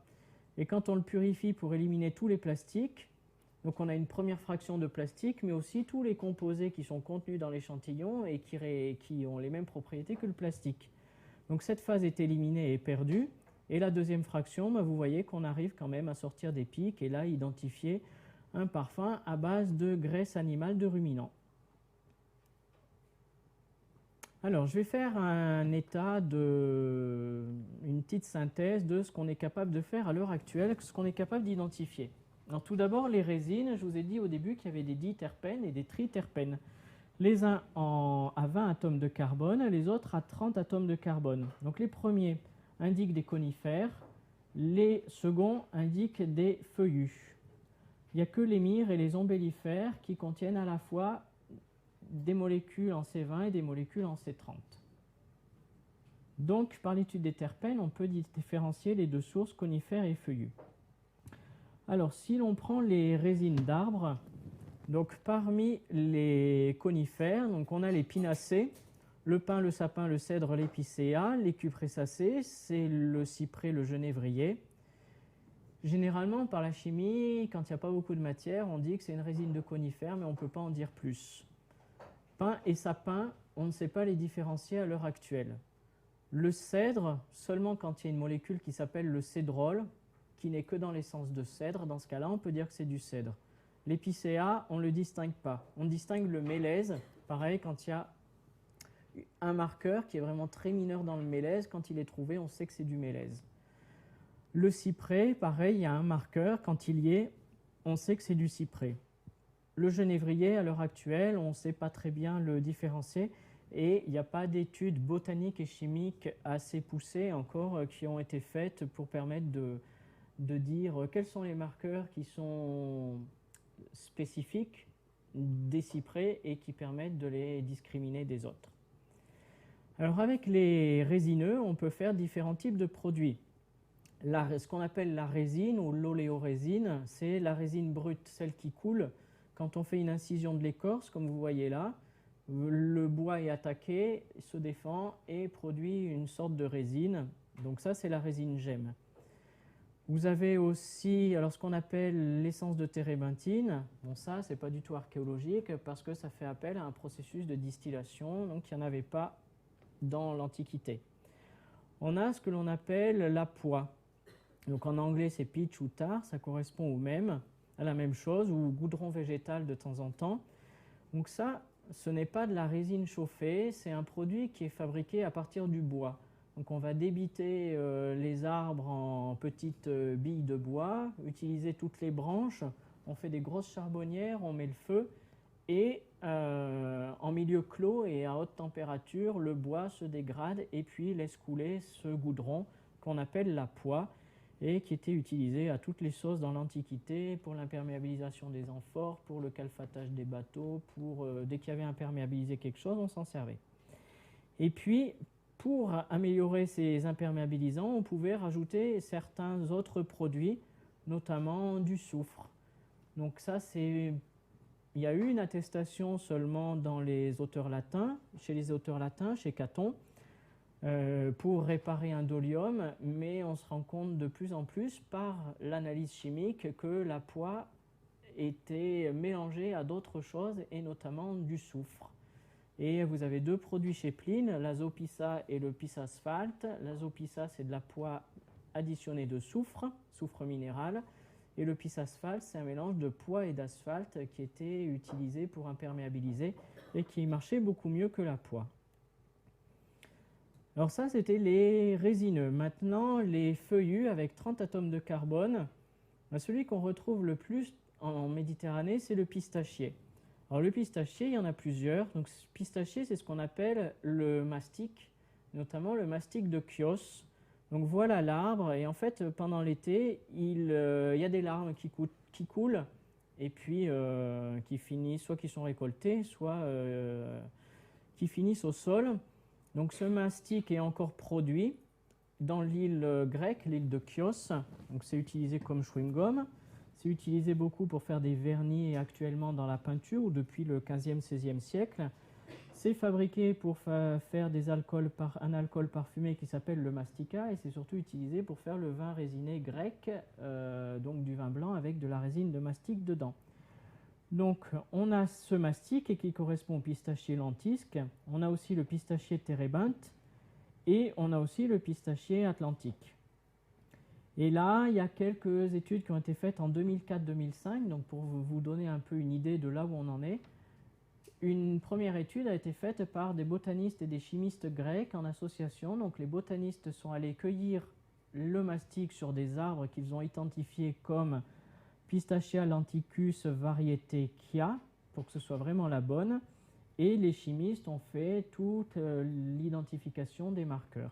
Donc on sait très bien identifier maintenant le pistachier lentisque dans des échantillons modernes et archéologiques. Pour le térébinthe et l'atlantique, en fait, il faudrait faire le même travail. Donc d'autres résines triterpéniques qu'on est capable d'identifier, j'ai parlé tout à l'heure des cystes, c'est ce qu'on appelait le labdanone ou le ladanum. Le liquide ambar, donc qui provient essentiellement de Turquie. L'opopanax, aussi utilisé dans la fabrication des parfums. L'encens ou encens au Liban. Donc encens, il faut faire attention à ce terme parce que encens, notamment dans le Proche et Moyen-Orient, quand on parle avec des gens là-bas, l'encens c'est tout ce qui sent. Et même le poivre pour eux parfois rentre dans l'encens. Donc attention, et c'est ce qu'on appelle en anglais le frankincense, et en français plutôt l'encens au Liban qui correspond au genre végétal Boswellia. Donc ça, on sait les identifier, on sait différencier les encensiers qui viennent d'Inde, d'Arabie ou de la Corne de l'Afrique. Sur la myrrhe, c'est un peu plus compliqué, on est en train de travailler dessus, mais pour l'encens, par exemple, il y a 18-19 espèces, genres qui existent, des espèces, pardon, qui existent pour la myrrhe, il y en a plus de 180. Et le problème des myrrhes, pour faire une bonne récolte, c'est que pour un botaniste, un arbre se reconnaît à ses fleurs, ses feuilles et ses fruits, et la myrrhe a la bonne idée de faire les uns après les autres et jamais deux en même temps. Donc en fait, il faut demander aux botanistes de faire des repérages, de marquer les arbres, et il faut qu'ils y aillent 3-4 fois la même année pour être sûr d'identifier cet arbre et ensuite d'y retourner pour récolter la résine. Donc ça demande un très très gros travail pour les botanistes, et pour 180 espèces, je vous laisse imaginer. Et puis on a parfois des résines qui viennent d'un peu plus loin, comme les férules. Alors, en alimentation, donc, ce que l'on identifie, ce sont les corps gras. Alors là, je vais faire un petit historique sur l'identification de l'huile d'olive dans les amphores notamment. Alors les premiers travaux ont été faits par Françoise Formanti, toujours en 76-78. À l'époque, avec la chromatographie qui existait, il n'y avait pas la spectrométrie de masse. Et en fait, elle a eu la bonne idée, et contre l'avis de tout le monde, de prélever dans des amphores Dresselvin, donc les amphores typiques de Bétique, les amphores à huile, et tout le monde disait on voit rien, donc il n'y a rien de conservé. Donc elle a prélevé à l'intérieur des parois des amphores, et elle a obtenu de l'acide oléique. Et là, je vais faire juste un petit topo pour vous montrer. Bon, l'acide oléique, il y en a dans l'huile d'olive, donc elle a dit ce résultat est compatible avec la présence d'huile d'olive dans l'amphore. Mais est-ce que ce résultat montre que c'est vraiment de l'huile d'olive? Alors, dans un sens du raisonnement, on sait que l'olive et l'huile d'olive contiennent 75% d'acide oléique. C'est l'huile qui contient le plus d'acide oléique. Mais il faut regarder dans l'autre sens. Si on retrouve de l'acide oléique, est-ce que ça vient seulement de l'olive ou est-ce que ça peut provenir d'autres sources? Et on se rend compte que l'acide oléique est contenu dans toutes les huiles végétales, dans toutes les graisses animales, dans toutes les cires, dans tous les produits laitiers. Donc, on voit là qu'un marqueur n'est pas du tout diagnostic d'un matériau, mais en fait de tous les corps gras. Et le problème que l'on retrouve dans de très nombreux articles, c'est un problème d'interprétation et de logique. Parce que là, dire que l'huile d'olive contient 75% d'acide oléique, ça ne veut pas dire que quand on trouve de l'acide oléique, on a affaire à de l'huile d'olive. Donc là, il y a un problème logique entre une implication logique et une équivalence, ce n'est pas du tout la même chose. Et là, vous voyez, l'huile qui contient le moins d'acide oléique, c'est l'huile de palme, et vous voyez qu'il y en a quand même plus de 40%. Alors, comment fait-on pour identifier de l'huile d'olive? On comprend sa composition chimique. Donc, les triglycérides dont je vous ai parlé au début, ça représente 99% des molécules présentes dans l'huile d'olive, et les stérols, triterpènes, 1%. Et en fait, on va plus s'intéresser à cela. On va s'intéresser surtout aux terpènes parce que ce sont ceux qui sont les mieux conservés. Donc vous voyez qu'on doit avoir des protocoles qui sont sensibles parce qu'on cherche 1% de la matière. Donc là, bon, voilà par chromatographie les résultats que ça donne quand on analyse de l'huile. Qu'est-ce qu'on voit? On voit surtout les triglycérides. Donc ceux-ci, vous avez 3 pics, 50, 52, 54.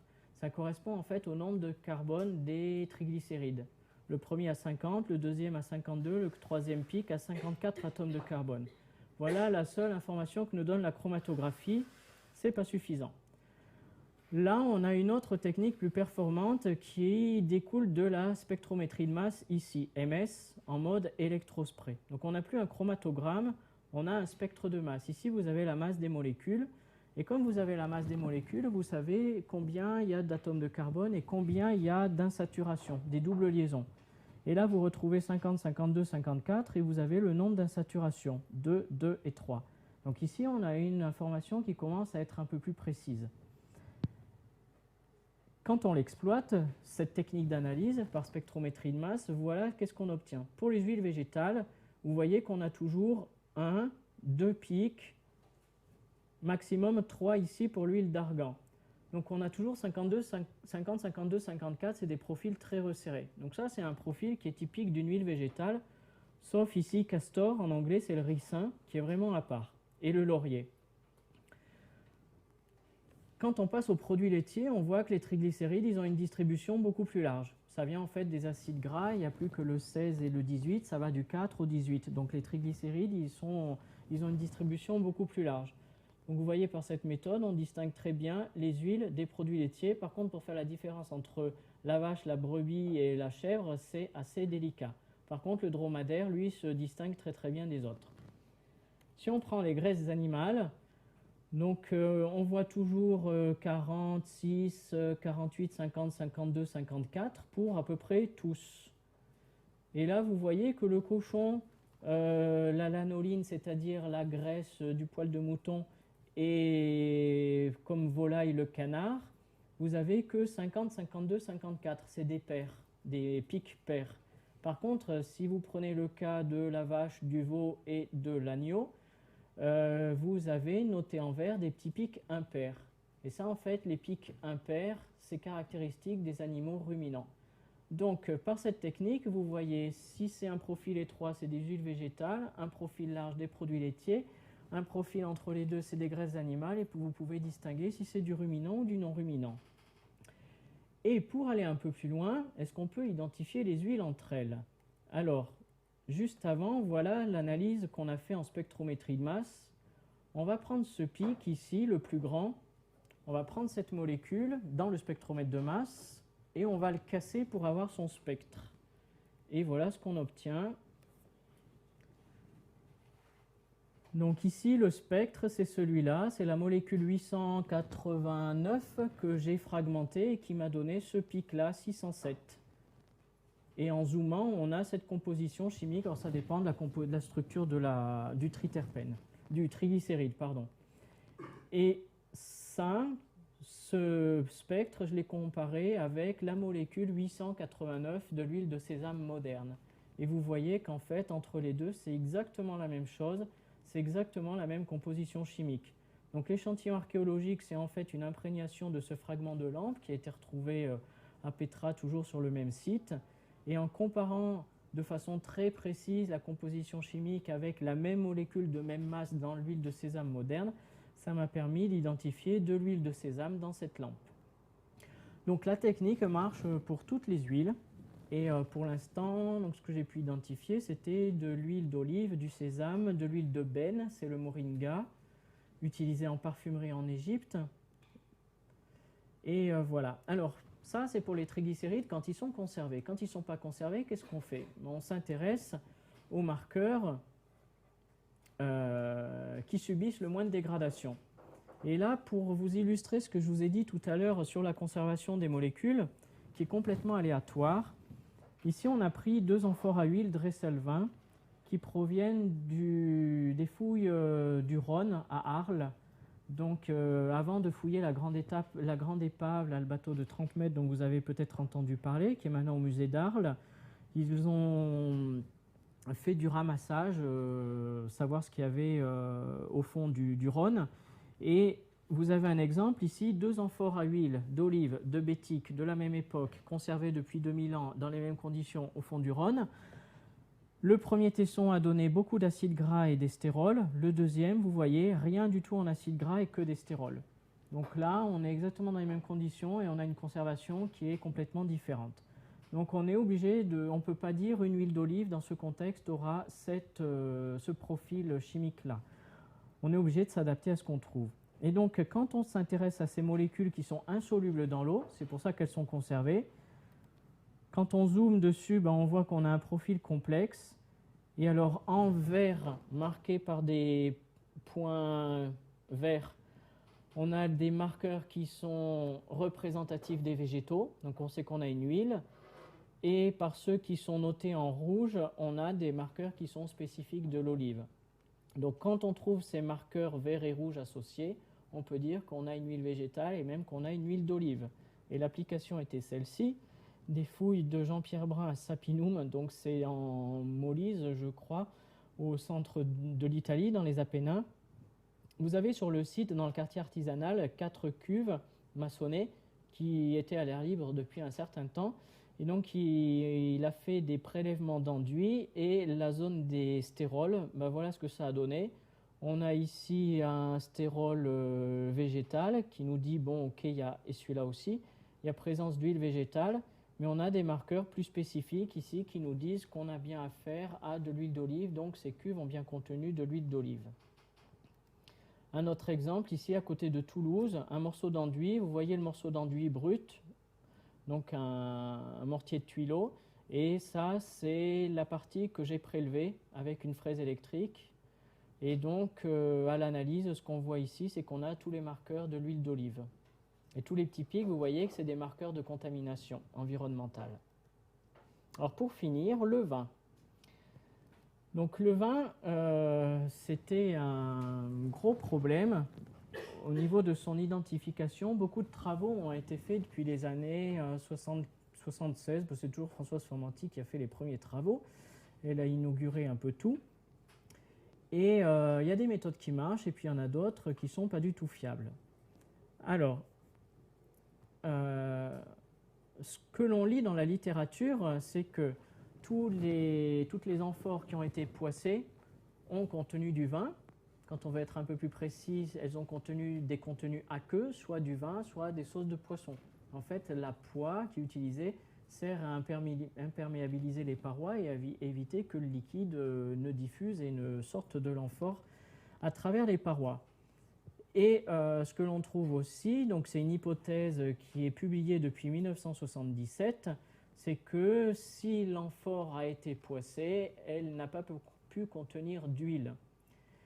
Et puis, sur un certain nombre de sites, donc à Pise notamment, à Lyon, j'ai fait des analyses et les amphores, et puis même j'ai vu les amphores à huile, elles étaient toutes poissées avec des traces de poids super épaisses.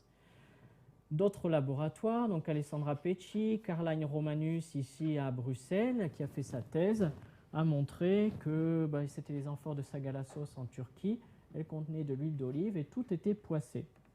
Et donc, de dire que les amphores qui ont été poissées n'ont pas contenu de l'huile, maintenant c'est une hypothèse qui est complètement tombée à cause des analyses chimiques. Alors, bon, je vous passe toutes les étapes de fabrication du vin.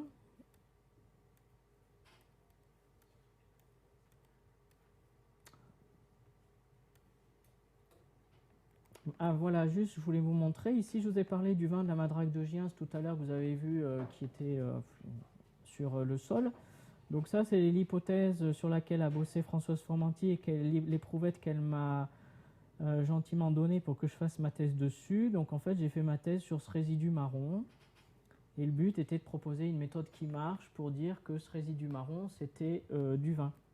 Et ce qu'on voit par l'analyse, c'est que tous ces pics verts, en fait, c'est de la poix de conifère, donc la poix d'imperméabilisation de l'amphore. Et les petits pics ici, dans cette zone, ce sont les marqueurs du raisin. Et appliqué à un autre échantillon, vous voyez ici, c'est ce qu'on a récupéré dans une amphore, une alterne 70 de l'épave de Port-Vendre 2. Donc les archéologues avaient récupéré des noyaux d'olive que vous voyez là. Et alors moi, ce n'est pas les olives qui m'intéressaient, c'était tout le machin marron là qui flottait ici et qui était en bas, totalement amorphe, qui n'intéressait personne. Et à l'analyse, quand on analyse ce machin marron là, donc on retrouve les marqueurs verts, c'est la poix de l'amphore, et puis ici des marqueurs très concentrés de raisin. Et quand on compare les deux, on se dit que le vin de la Madrague de Giens, il a un petit peu de marqueurs de raisin. Celui-ci, il en a énormément. C'est vraiment très concentré. Et en fait, ça pourrait correspondre pour le vin de la Madrague de Giens à un vin normal et pour l'amphore alterne 70, un vin très concentré, enfin plutôt un jus de raisin très concentré, ça correspond à du defrutum, du vin cuit. Donc ça, c'est une hypothèse d'interprétation qui est compatible avec les analyses. Alors, le marqueur du raisin, c'est l'acide tartrique. Il est quasiment spécifique au raisin. On ne le retrouve que dans la banane, la grenade et le tamarin. Donc, banane et tamarin, on peut éliminer au niveau de l'archéologie. Et cet acide tartrique qui est dans le raisin, pendant la fermentation, dès qu'il voit un ion calcium, il précipite et il fait des cristaux de tartrate. Et c'est ce que vous retrouvez au fond des bouteilles de vin, ces cristaux brillants, ou sur les bouchons, enfin à l'époque, parce que maintenant sur les bouchons en silicone ça ne se fait plus. Donc ces cristaux qui sont totalement insolubles, ce sont des cristaux de tartrate de calcium et de potassium, totalement insolubles. Totalement insoluble, ça veut dire qu'ils se conservent très bien, même en contexte archéologique. Mais totalement insoluble, ça veut dire que ça pose énormément de problèmes aux chimistes parce qu'ils n'arrivent pas à les dissoudre et à les extraire. Et donc, depuis 20 ans, il y a plein de chimistes qui se cassent les dents sur ce problème pour proposer des méthodes pour identifier l'acide tartrique de façon plus ou moins sûre. Alors, donc vous vous rappelez de la spectrométrie infrarouge, c'est la première qui a été utilisée. Et donc je vous avais dit, Françoise Formanti avait dit ce pouvait être du vin, McGovern lui a dit que c'était du vin de raisin sauvage extrêmement fermenté. Donc vous vous rappelez de la différence et la qualité des interprétations. Donc là une critique avait été faite dans cet ouvrage que je vous conseille si vous ne le connaissez pas, sur l'étude des matériaux égyptiens, enfin en Égypte, par Nicholson et Shaw. C'est toute une série de chapitres sur chacun des matériaux, les résines, les cires, le vin, etc. C'est vraiment une bible et il y a plein de choses intéressantes dedans. Et notamment un article de Boulton et Héron qui dit que voilà, les méthodologies développées doivent être rigoureuses et il y a un certain nombre de travaux qui demanderaient un peu plus de rigueur en parlant des analyses faites par spectrométrie infrarouge. Alors, il y a un autre test qui est fait qui s'appelle le test de Feigl, toujours utilisé par le même McGovern. Donc ça, c'est son article de Nature de 96. Alors ce test, ça se fait en tube à essai. On gratte un petit résidu à l'intérieur des amphores ou des vases, n'importe quoi. Ce test de Feigl, donc son inventeur s'appelait Feigl. Il a inventé ce test en 1960. C'est une réaction chimique et qui en fait, avec l'acide tartrique et ce réactif, ça donne une fluorescence verte. Un truc vert fluo.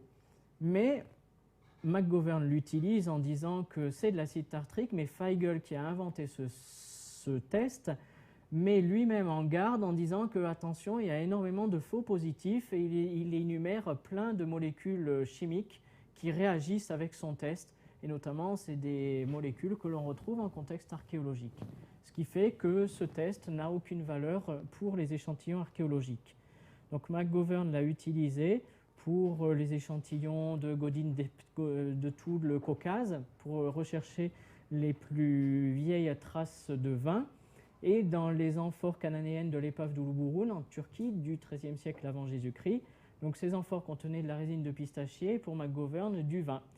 Et Ben Stern de Londres a refait les analyses dans les mêmes amphores, il a retrouvé la résine de pistachier, mais par des méthodes qui marchent beaucoup mieux, il n'a jamais retrouvé traces de vin, il n'y en avait pas. Les méthodes actuelles sont dérivées de ce qu'a développé Françoise Formanti en 1976. Donc elle a travaillé sur les Dressel 20, mais aussi les Dressel 1, les amphores vinaires et les Lambolia 2. Et alors elle prenait le tesson et elle le mélangeait à de la soude ou de la potasse et elle chauffait à 150-200 degrés. Donc c'est une méthode de préparation très très drastique, mais qui permet de solubiliser les tartrates. Et là, vous voyez le pic numéro 4. Ça, c'est pour une amphore ancienne. Ça, c'est pour du Saint-Émilion dans sa publi. Et le pic numéro 4, c'est bien de l'acide tartrique. Seulement, la méthode, elle est très drastique. Ça permet de voir de l'acide tartrique, mais ça casse toutes les autres molécules. Donc, on a énormément de pertes d'informations. Du coup, on a été plusieurs équipes à se casser la tête depuis un certain nombre d'années pour essayer de développer une méthode qui soit beaucoup plus douce. Alors donc voilà, ça c'est ce dont je parlais, les analyses de McGovern sur ces jarres à Adjifirus TP et à Godine TP, qui doit être par là, je crois, je ne sais plus. Et donc ça c'est les plus vieilles attestations de vin par spectrométrie infrarouge et par spot test. Donc voilà la jarre sur laquelle ils ont fait les tests.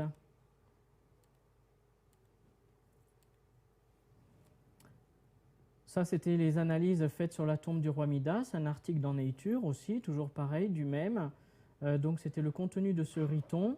Voilà le spectre infrarouge, voilà le chromatogramme. Donc tout à l'heure, je vous ai montré des chromatogrammes avec des pics bien résolus. Ici, en gros, il n'y a que 2 pics. Ici, c'est des triglycérides. Quand on calcule les masses, elles sont fausses. Donc on peut se poser des questions sur l'interprétation et sur la qualité de l'analyse. Et puis ce premier pic ici, c'est écrit dans l'article que ça pourrait correspondre à du tartrate de calcium, mais je vous ai dit que c'était totalement insoluble. Donc il n'a pas pu le dissoudre, et en plus par chromatographie liquide, on ne peut analyser que des molécules solubles. Donc tous les chimistes vous diront que techniquement, ce résultat n'est pas possible. Voilà, et les Anglais disent gentiment, diplomatiquement, quelques perfectionnements indispensables seraient nécessaires pour réduire les ambiguïtés. Alors, qu'est-ce qu'on fait actuellement? Les Espagnols ont repris la méthode de Françoise Formantier avec des techniques d'analyse plus actuelles, donc la LCMS, chromatographie en phase liquide, spectrométrie de masse. Et eux, ils sortent un pic ici d'acide tartrique. Et alors, un exemple intéressant est celui-là. Ils ont analysé le contenu des amphores conservés dans la tombe de Toutankhamon, donc contexte extraordinaire, les amphores encore bouchées avec leurs bouchons de céramique. Et après avoir fait cette extraction drastique, ils trouvent plusieurs pics, donc un grand pic d'acide tartrique et un petit pic devant d'acide syringique. Alors pourquoi il est intéressant celui-là? Acide tartrique, on sait que c'est du raisin. Syringique, il existe dans le bois. Donc ça ne nous intéresse pas trop, mais surtout par cette méthode drastique, il est relâché par cette molécule-là. Tout début dans le tableau, je vous ai présenté cette molécule qui est en fait un tanin, ça s'appelle la malvidine, et c'est le tanin qui est responsable de la couleur violet-noir des raisins, mais seulement les raisins noirs et les raisins teinturiers. Ce qui fait que si vous détectez cette molécule-là, vous avez à l'origine un raisin noir teinturier, et ça veut dire que vous aviez du vin rouge. Donc, l'acide syringique permet de distinguer un vin blanc d'un vin rouge. Alors, une amélioration du protocole a été faite par Barnard en 2011, qui a travaillé toujours dans le Caucase, sur ces mêmes sites, et sur les résidus, les imprégnations qui se trouvaient au fond de jarres, qui étaient encore en place. Et alors lui, il a fait un protocole qui est quand même très très lourd, parce qu'il y a 6 extractions, purifications. Donc là, vous voyez, il fait 2 fois l'extraction, il le purifie sur des petites colonnes en 6 fractions, et regarde la 6e fraction, il l'extrait avec le protocole de Formanti, et s'il y a une forte absorption, il y a de l'acide syringique et on a du vin rouge. Donc ce protocole étant quand même assez lourd, et on a travaillé ensemble avec Alessandra Pecci pour essayer de trouver un protocole qui permette de dissoudre l'acide tartrique. Donc elle prépare les échantillons en milieu basique et voilà ce qu'elle obtient. Donc là ici comme exemple vous voyez les marqueurs de la résine et de la poix. Ici vous voyez les marqueurs des corps gras et ici l'acide tartrique, donc c'est du raisin. Le malique c'est aussi du raisin et fumarique et succinique ça veut dire qu'il y a eu la fermentation alcoolique. Donc ici, on est dans le cas de raisin fermenté. Ça, c'est un protocole en une étape. Et là, j'ai travaillé sur un protocole en 2 étapes, donc comme Barnard, mais en milieu acide. Et ça marche. Donc, on utilise des modèles pour développer les échantillons. Ici, c'est une céramique qui a été imprégnée par des graisses animales. Et vous voyez que le protocole, il ne fait pas sortir d'acide tartrique. Si on prend la même céramique et qu'on met une goutte très diluée, 10 000 fois de vin, donc ça correspond à peu près à 1 microgramme de vin, qu'est-ce qu'on sort à l'analyse? On sort un petit pic ici d'acide tartrique qui se voit très bien. Donc le protocole est développé et validé de cette façon-là. Et j'ai pu l'appliquer sur un certain nombre d'échantillons. Donc là, vous voyez une fouille à Nice, une villa de production, alors huile ou vin on ne sait pas, et en prélevant ici les enduits, à la première analyse qu'est-ce qu'on trouve? Ici on trouve des phtalates, des amides, c'est-à-dire des plastiques, et un peu de cholestérol, donc de l'animal, et quasiment rien d'autre, et à la deuxième analyse on sort l'acide tartrique, l'acide malique et l'acide succinique. Donc on sait que ce bassin a contenu du raisin, et qu'en plus il y a eu fermentation dans le bassin. Donc le bassin a servi à récupérer le mou Le mou n'a pas été transféré tout de suite en dolium pour la fermentation, mais a séjourné un certain temps dans le bassin. Ici, il n'y a pas le dessin de la céramique, c'est une casserole du 6e siècle avant Jésus-Christ, une sorte de casserole en céramique de Paniloriga, donc c'est un site au sud de la Sardaigne. La première analyse nous donne ces composés-là, typiques de la cire d'abeille, donc la cire servait à imperméabiliser la céramique. Et la deuxième analyse nous donne ici l'acide tartrique et l'acide syringique, plus de la résine, donc on sait que cette casserole a bien contenu du raisin noir. Et le dernier exemple est celui-là. C'est une amphore gréco-occidentale du 6e siècle avant, toujours du même site.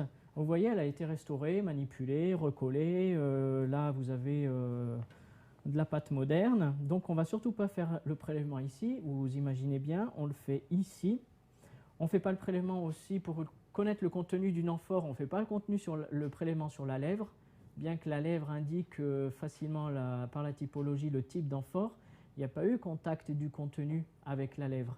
Donc il faut faire le prélèvement au niveau des panses. Et la première analyse nous dit que la amphore a été poissée. Et la deuxième analyse nous dit clairement on a de l'acide tartrique, syringique, acide succinique. On sait que l'amphore a contenu du vin rouge. Voilà. Et dernier petit exemple là, c'était l'étude d'une série de microvases pour vous montrer que cette méthode en 2 étapes marche très bien. Donc ça, c'était un contexte retrouvé en Lorraine, à Saint-Dizier, toute une série de petits vases qui ont été retrouvés dans une fosse canal. Et donc c'est des petits vases qui ont entre 3 et 6 cm de haut. Quand on fait la première analyse, on trouve quasiment toujours des graisses animales de ruminants, une seule fois du non-ruminant, un peu d'huile végétale et des cires végétales, mais ça c'est la contamination du site, c'est normal. Et quand on fait le deuxième protocole, qu'est-ce qu'on trouve? Partout du vin et du vin rouge. Et dans 2 cas, on trouve en plus des marqueurs de graminées. Et dans ce cas-là, des marqueurs soit de Artemisia, c'est l'armoise, ou de Forbe. On n'arrive pas encore à les distinguer entre les deux. Ce qui veut dire que ces 2 petits vases ont contenu des recettes à base de vin. Donc le vin était très utilisé dans l'Antiquité comme moyen d'extraction. On n'avait pas d'alcool à l'époque, donc la seule boisson alcoolisée, c'était le vin et la bière, ou l'hydromel. Et donc on utilisait très souvent le vin pour faire des extractions à base de végétaux. Et là, vous avez ce qu'on pourrait appeler une préparation pharmaceutique, donc un extrait de petites plantes, d'astéracées, et ici un extrait qui serait plutôt de l'armoise. Donc l'armoise est réputée pour soigner les douleurs des femmes et des choses comme ça. Et voilà, donc je vous ai parlé tout à l'heure du service en bronze d'Argentomagus, où là, vous voyez même la céramique, elle est complètement corrodée et au fond, dans les situles, elle a disparu. Les récipients n'ont plus de fond. Et pourtant, en grattant sur les parois, qu'est-ce qu'on sort? On sort les marqueurs du vin. On sait que tous ces récipients ont contenu du vin rouge. Voilà, du raisin qui a fermenté encore dans ce cas-là. Et on sait que c'était une production en blanc. Tout à l'heure, je t'en parlais, voilà ce tube à libation d'une tombe Samnitacum. Il n'y avait rien du tout à l'intérieur du tube. Donc vous avez des tombes et avec des tubes à libation qui sont enfichés sur le toit, le sommet de la tombe pour permettre la communication entre le défunt et l'extérieur. Et donc on donnait à boire et à manger au défunt par ce tube à libation. Donc ça c'est ce qu'on dit, mais on ne l'a jamais démontré. Et donc il y avait un tube en céramique qui était extrêmement bien conservé, donc j'ai gratté juste là, ici, il n'y avait rien.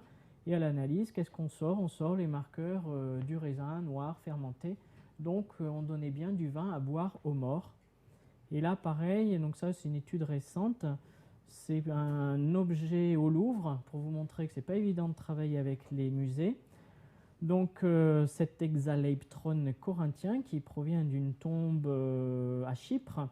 Donc vous voyez ici, c'est un anneau qui est creux et sur lequel sont fixées 4 coupelles en céramique et avec ici un petit trou qui sert d'entonnoir. Donc ici vous avez la photo après prélèvement.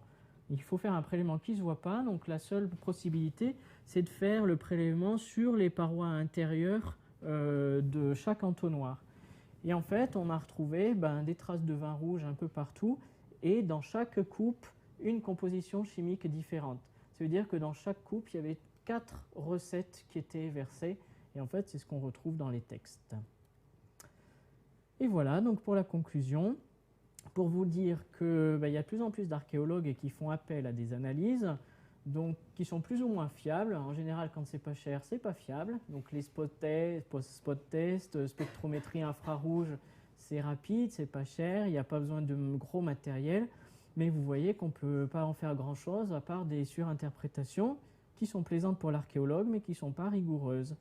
Et donc, vraiment, il faut, quitte à faire moins d'analyses, faire des bonnes analyses et avec des méthodes qui ont démontré leur rigueur. Donc, c'est de la chromatographie et de la spectrométrie de masse. Et puis, donc les applications, vous avez vu qu'on peut détecter des traces de production de vin, d'huile, savoir quelle huile c'était, par l'étude des bassins, des sédiments, des amphores, des dolias, tout ce qui est céramique de transport et de stockage. On peut avoir des applications, on peut repérer des activités de tannage et de travail des peaux. Donc ça, la préparation des peaux par exemple, de teinture, ou des choses auxquelles on ne pense pas, notamment les sédiments, pour voir les traces d'activités comme la stabulation. Et voilà ce qu'on est capable d'identifier aujourd'hui. Donc l'animal, le végétal. On distingue ruminant, non ruminant, les graisses, les produits laitiers, fermentés ou pas fermentés. On a d'autres matériaux qu'on sort assez souvent, notamment la bile, les excréments. Donc là, on a un problème actuellement sur la moelle et le cerveau, qu'on retrouve dans les tombes. Les poissons, on ne sait pas identifier du poisson. Par contre, on a des marqueurs du garum, c'est du poisson décomposé, donc ça ne ressemble pas à du poisson. Les cires, donc on peut identifier ces marqueurs-là, ces produits-là. Et au niveau du végétal, donc on peut distinguer les huiles, l'olive, le benne, le sésame, le ricin.